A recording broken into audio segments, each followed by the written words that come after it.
काफी नहीं था कि चीन की टेंशन बढ़ाने के लिए भारत ने व्यापारिक स्तर पर एक और बाजी मार ली है।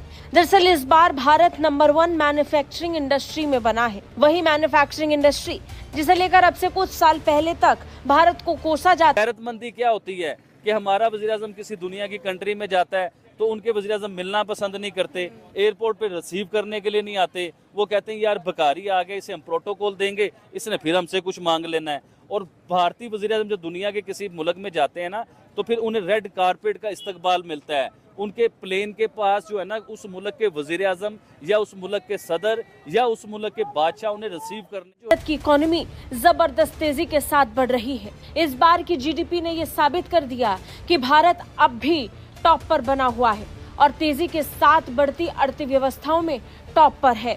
इतना बहुत से गैस के, ऑयल के और पेट्रोल के, मतलब कौन कौन सी चीजें हैं जो हमारे पास से नहीं निकल आई हैं और हम बहुत जल्दी अमेरिका की इकोनॉमी को पीछे छोड़ने वाले हैं। उसके साथ साथ जो है वो पाकिस्तान स्टडीज की बुक्स में सारी जंगें भी हमने जीत रखी थी। तो जी प्राइम मिनिस्टर शहबाज शरीफ साहब का कहना ये है कि जी हम भारत को जो है ना वो मजा चखा देंगे अगर भारत ने हमारी तरफ जरा भी मैली आंख से देखा। तो इसीलिए मेरा ख्याल है कि मोदी जी ने कहा है किसी को टिश्यू पेपर का बॉक्स ले आओ, आगे साफ करके देखना है पाकिस्तान को। लेकिन उसके वाकई में शी जिनपिंग 90 दिन में चले जाएंगे। पहली बात यह है ये दो अलग अलग चैप्टर नहीं है, दोनों सेम चैप्टर है। एक कि चाइना बैंकरप्ट हो चुका है, यस चाइना बैंकरप्ट हो चुका है, और दूसरा क्या शी जिनपिंग जाने वाले हैं। अब क्यों मैं बोल रहा हूं कि दोनों इंटर रिलेटेड है। आपको इकोनॉमी अपनी और तगड़ी करनी होगी, राइट। आपको एक स्ट्रांग डिप्लोमेसी और स्ट्रांग मिलिट्री बनानी होगी, और मिलिट्री जो है ना वो आपको बार्गेनिंग एज देती है।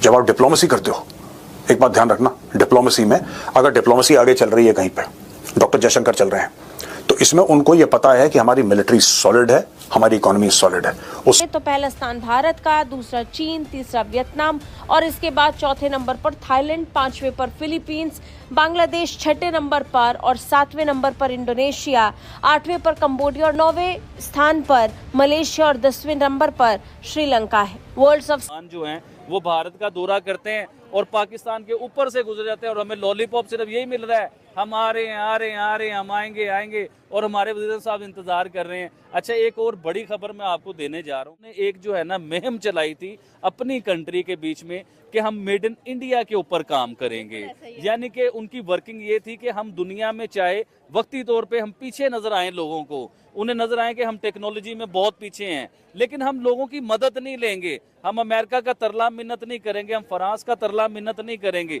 हम यूरोप का तरला मिन्नत नहीं करेंगे, हम चाइना की तरला मिन्नत नहीं करेंगे। करते हैं कि उन्होंने सबसे पहले उन्होंने कहा कि चलो भाई यूट्यूब चैनल्स बंद कर दो, तो उसमें सबसे पहला नंबर मेरा आ गया। फिर उन्होंने कहा चलो ट्विटर भी बंद कर दो, उसमें भी सबसे पहले ट्विटर मेरा बंद हो गया। 2 दिन पहले मेरे घर में पानी नहीं आ रहा था, मुझे लगा शायद मोदी जी ने पानी भी बंद कर दिया, और सबसे पहले कहा बिस्मिल्लाह इसी से करो, इधर से ही स्टार्ट लो, इसके घर से ही स्टार्ट होना चाहिए पानी बंद होना।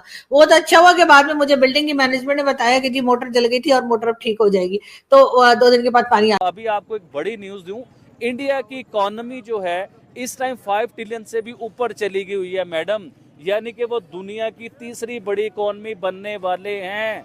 ये करीब है, ये ज्यादा दूर नहीं है, और ये तभी होगा, कह लें कि हो चुका है, क्योंकि नरेंद्र मोदी ने अपना माइंड बना लिया है और कह लें कि उनकी ही हुकूमत हमें वापस आती हुई दिखाई देगी। बीजेपी हम टेक्नोलॉजी अपनी बनाएंगे, चाहे वक्ती तौर पे हम कितना पीछे। इंसान स्ट्रॉन्ग होता है जब अपने लोगों के लिए सोचता है, सिर्फ अपने लिए नहीं सोचता, तो वो मुल्क तरक्की करते हैं, वो ग्रो करते हैं। आज इंडिया देखे, मैं हमेशा वीडियोस में कहता होता था मैडम कि इंडियन लोग तो गैरतमंद हैं ही, लेकिन उनके वजीर आजम का बहुत बड़ा किरदार है अपने लोगों को गैरतमंद बनाने में। देखें, जब आपका घर का बड़ा गैरतमंद होगा ना, तो आपके बच्चे खुद ब खुद गैरतमंद बनते जाएंगे। नमस्कार दोस्तों, कैसे आप सब? उम्मीद करते हैं आप सब बहुत अच्छे होंगे। दोस्तों आज का वीडियो काफी शानदार होने वाला है, इसलिए बिना स्किप के पूरा वीडियो देखना। अगर आप मेरे चैनल में फर्स्ट बार आए और अभी तक सब्सक्राइब नहीं किया है तो प्लीज सब्सक्राइब कीजिए, शेयर कीजिए, बेल आइकन ऑन कीजिए, ताकि आपको आने वाली हर एक लेटेस्ट न्यूज आसान से मिल जाए। दोस्तों जैसे कि आप लोगों ने इस क्लिप में देखा होगा कि मैन्युफैक्चरिंग के मामले में भारत नंबर 1 देश बन चुका है। पहले कौन था? चीन था। और दोस्तों चीन को पछाड़कर भारत नंबर 1 देश बन चुका है और मैन्युफैक्चरिंग के मामले में कोई भी देश भारत का मुकाबला नहीं कर सकता और आने वाले दिनों में भारत नंबर 3 पर आ सकता है। तो दोस्तों आज का वीडियो काफी शानदार होने वाला है, बिना स्किप के पूरा वीडियो देखना, क्योंकि आज के वीडियो में हम देखने वाले हैं कि कैसे भारत अपनी ताकत को बढ़ाया जा रहा है। उनके पास अमेरिका से ज्यादा डॉलर आ चुका हुआ है चाइना के पास, क्योंकि एक दिन में ये कोरोना से पहले का मैं आपको रिपोर्ट सर्वे बता रहा हूँ कि एक दिन में पता नहीं कितने 100 प्लेन जहाज जो है ना वो डॉलर के भरे हुए चाइना में उतरते हैं, और वो डॉलर पूरी दुनिया से आते हैं, जिसमें यूरोप भी है, अमेरिका भी है। अमेरिका से भी डॉलर आ रहे हैं मैडम, अमेरिका की भी बात बता रहा हूँ, जो डॉलर का मालिक है ना उसके डॉलर भी चाइना में आते हैं। पूरी दुनिया से, पाकिस्तान से बहुत बड़ा डॉलर जाता है, आपको आइडिया होगा। तो पूरी दुनिया का डॉलर जो है वो उतरता है चाइना के बीच में, और चाइना की इकोनॉमी इसलिए जो है ना दुनिया के नंबर 1 पे जाके बैठ जाता है चाइना, नंबर 2 पे, नंबर 1 पे, कि उसकी इकोनॉमी इसलिए बेस्ट होती है कि पूरी दुनिया से वो डॉलर समेटता है, क्योंकि वो करता है बिजनेस। आपने फॉर एग्जांपल ये माइक पकड़ा हुआ है, आपने ये माइक खरीदा होगा 2000 रुपये, एग्जांपल दे रहा हूँ मैं, तो वो चाइना आपको कहेगा ये मैं 200 रुपये में आपको माइक बना के देता हूँ। तो ऑब्वियसली हमारा माइंड, हमारा दिमाग फौरी उधर जाएगा कि यार 2000 रुपये वाली चीज़ हमें 200 में मिल रही है, तो हम कहेंगे कि जहाँ हमने 100 पीस लेना था हम कहेंगे यार हमें 1000 पीस बना के दे। तो इस तरह उनकी इकोनॉमी भी बेस्ट होती है, उनके पास बिजनेस आता है। अभी चाइना की मैं आपको बात बताता हूँ, हमें देखने में लगता है कि चाइना बहुत सस्ता है, चाइना जो है ना बहुत सस्ता है, चाइना में तो लोग बड़े खुशहाल होंगे, वो तो चीज़ें उन्हें बड़ी सस्ती मिलती होंगी। मैडम मैं चाइना गया हूँ, तो जो लोग चाइना गए हुए हैं आप उनसे ज़रा पूछिए, वो लोग आपको ये बात बताएंगे। हो सकता है आप इधर झूठ बोल रहा हो, चाइना में बहुत ज़्यादा महंगाई है, फिर भी पाकिस्तान में चीज़ें हमें सस्ती नज़र आती हैं। आप यकीन करें, चाइना से मैं बता रहा हूँ, एक जूसर था, तो मुझे एक चाइनीज़ ने कहा, वो दोस्त बन गए, वो थे कारोबार कर रहे थे चाइना को लेके, तो जूसर मशीन जो है ना वो थी, तो मुझे चाइनीज़ ने कहा कि यार आप पाकिस्तान से जब नेक्स्ट टाइम आओगे ना तो हमारे लिए जूसर लेते आना।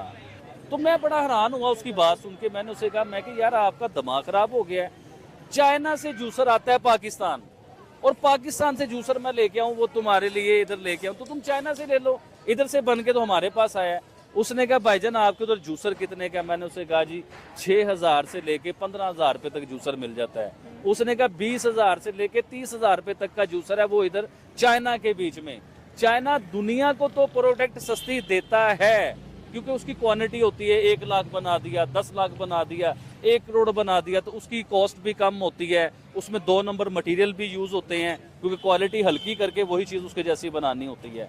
लेकिन चाइना में खुद के लिए अगर आपको कोई चीज़ परचेज करनी है तो किसी चाइनीज से आप पूछिए या किसी से भी आप पूछिए, चाइना में प्रोडक्ट बहुत कॉस्टली है चाइनीज के लिए, क्योंकि दुनिया में जो जा रहा है वो सस्ता होगा। जी मैडम नेक्स्ट। आबिद भाई मैं ये कहना चाहती हूँ कि आपने कुछ अर्सा पहले एक रिपोर्ट देखी होगी जिसमें ये बताया गया था कि भारत ने चाइना से अपने जो लैपटॉप वो खरीदता था, कह लें कि जो इंपोर्ट करता था और साथ में आईपैड वगैरह यानी कि टेक्नोलॉजी इंपोर्ट करता था उसको बैन कर दिया और काफी कह लें कि नुकसान भी हुआ चाइना का। उसने कहा कि हम ये लोकली मैन्युफैक्चर करेंगे और स्पेशली अगर देखा जाए तो अपने लोकल वेंडर्स को बहुत ज्यादा प्रॉफिट प्रोवाइड करेंगे या कह लें कि उनका ख्याल रखेंगे। इसके बारे में क्या कहना चाहते हैं कि एशियन टाइगर यानी कि भारत जो दुनिया पर छाया हुआ है, जहाँ पर लोग कह लें कि हर किसी की जुबान पर पहली बात भारत की ही आती है कि भारत में ये चीज इतने की मिलती है और चीपर कंट्री भी है विजिट करने के लिए। जी मैडम आपने बड़ा अच्छा सवाल किया है।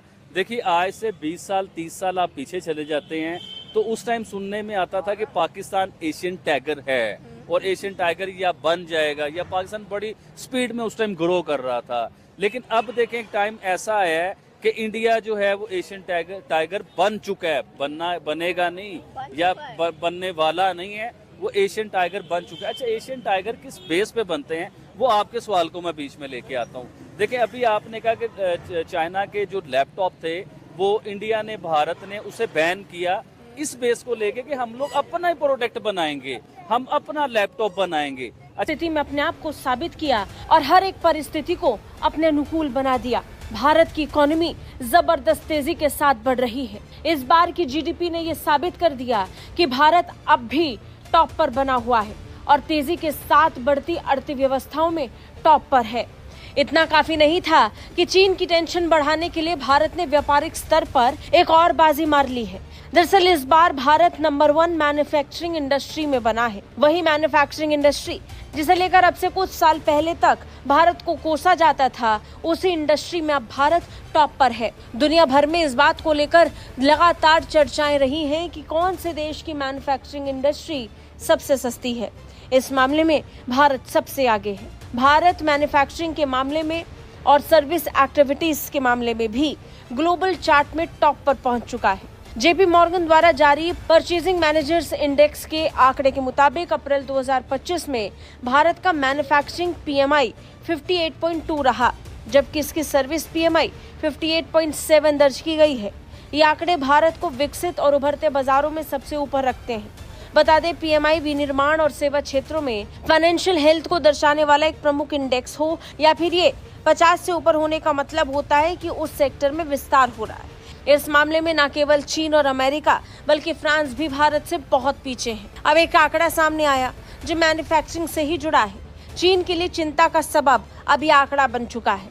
दरअसल भारत मैन्युफैक्चरिंग कॉस्ट के मामले में दुनिया का सबसे सस्ता देश बनकर उभरा है। अब तक दुनिया की फैक्ट्री के तौर पर मशहूर चीन नंबर 1 पर काबिज था, लेकिन अब भारत ने चीन को पछाड़ते हुए नंबर 1 का स्थान अपने नाम कर लिया है। मैन्युफैक्चरिंग कॉस्ट के मामले में अब चीन नहीं बल्कि भारत नंबर 1 है। इसके बाद दूसरे पायदान पर चीन का नाम है और फिर तीसरे पायदान पर वियतनाम शामिल है। वर्ल्ड ऑफ स्टैटिस्टिक्स ने US India and world report के हवाले से जो आंकड़े जारी किए हैं उसमें टॉप पर इंडिया को रखा गया है।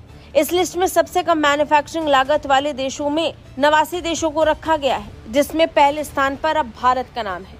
इसमें टॉप 10 की बात करें। सो गाइस, आपको मेरा रिएक्शन वीडियो कैसा लगा? अगर अच्छा लगा है तो प्लीज सब्सक्राइब कीजिए, शेयर कीजिए, बेल आइकन ऑन कीजिए ताकि आपको आने वाली हर एक लेटेस्ट न्यूज आसान से मिल जाए। उम्मीद करती हूँ आप लोगों को मेरा ये वीडियो पसंद आया होगा। पसंद आया तो ज्यादा से ज्यादा शेयर करना। अगर आपने अभी तक मेरे चैनल को सब्सक्राइब नहीं किया है तो प्लीज सब्सक्राइब कीजिए, शेयर कीजिए, बेल आइकन ऑन कीजिए ताकि आपको आने वाली हर एक लेटेस्ट न्यूज आसान से मिल जाए। हम बात करने वाले हैं, जैसे कि इस वीडियो में आप लोगों ने देखा होगा कि भारत नंबर 1 बन चुका है मैन्युफैक्चरिंग के मामले में। दोस्तों, पहले चीन भारत से आगे था। चीन हर चीज को नई, पुरानी चीज को नई में बदल सकता था, उत्पादन कर सकता था, ऐसी चीजों का जो कोई भी देश नहीं कर पाता था, लेकिन अब भारत कर पाता है इन चीजों को। और जैसा कि आप लोगों ने देखा होगा कि भारत की हर दिन एक नई खबर आती है जिसमें भारत बढ़ता हुआ नजर आता है। और दोस्तों, भारत के बढ़ते हुए कदम देखकर आप लोगों को पता होगा किस किस को जलन हुई है। अमेरिका, पाकिस्तान, चीन, इन देशों को काफी चिढ़ मची हुई है। तो दोस्तों, आज का वीडियो कैसा लगा?